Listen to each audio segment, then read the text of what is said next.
বছৰৰ পৰা ইয়াতে কাম কৰি আছোঁ, কোনো স্যালাৰি বাঢ়া নাই। 3 বছৰৰ পৰা কোনো স্যালাৰি বাঢ়া নাই। এতিয়া 3 বছৰ পিছত কাৰোবাৰ 3 বছৰ পিছত স্যালাৰি বঢ়াই দিছে, 2% বঢ়াই দিছে।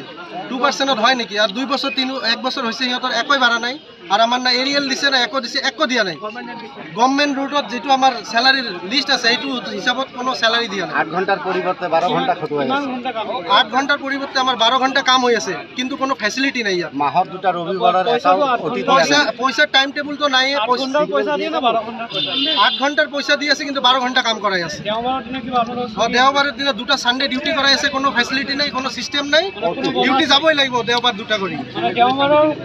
নিদিয়ে নিদিয়ে 26 দিন পে কৰায়, 28 দিন ডিউটি হৈ আছে। এইটো ক'ব নোৱাৰো, আমাৰ অফিচিয়েল ষ্টাফে জড়িত হৈ আছে।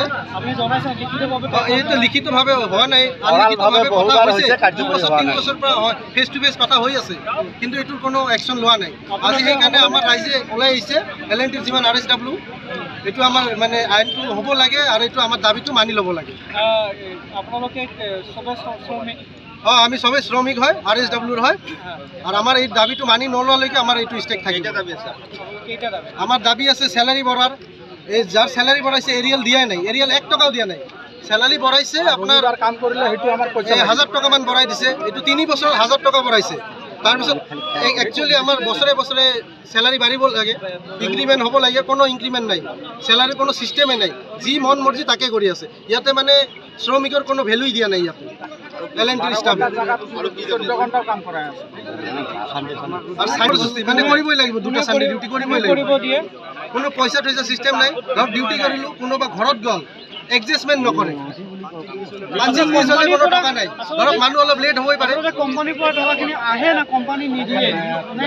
পৰা আহে, ইয়াত অহাৰ পিছত নিদিয়ে, ইয়াৰ পৰা নিদিয়ে।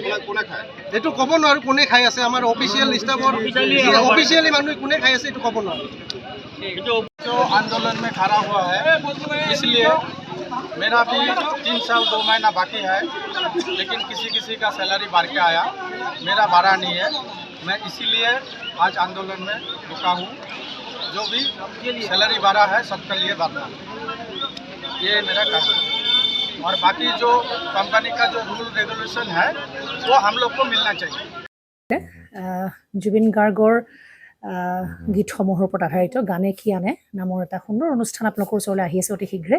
অহা 15 আগষ্টৰ পৰা ধেমাজিৰ পৰা প্ৰথম অডিশ্যন আৰম্ভ হ'ব, আৰু সেই অডিশ্যনৰ যোগেদি বিভিন্ন কণ্ঠশিল্পীসকলে যিসকলে এই অনুষ্ঠানত যোগদান কৰিব বিচাৰে তেওঁলোকে এই অডিশ্যনৰ যোগেদি আগবাঢ়ি আহক। আৰু জুবিন গাৰ্গৰ বহুত ভাল লগা গান আমি সদায় শুনি আহোঁ, আৰু আপোনালোকৰ যদি ভাল লগা গান থাকে জুবিন গাৰ্গৰ আপোনালোকে গাই ভাল পায়, তেন্তে অডিশ্যনত যোগদান কৰক। মোৰ ফালৰ পৰা আন্তৰিক শুভকামনা থাকিল এই সম্পূৰ্ণ অনুষ্ঠানটোলৈ। ধন্যবাদ।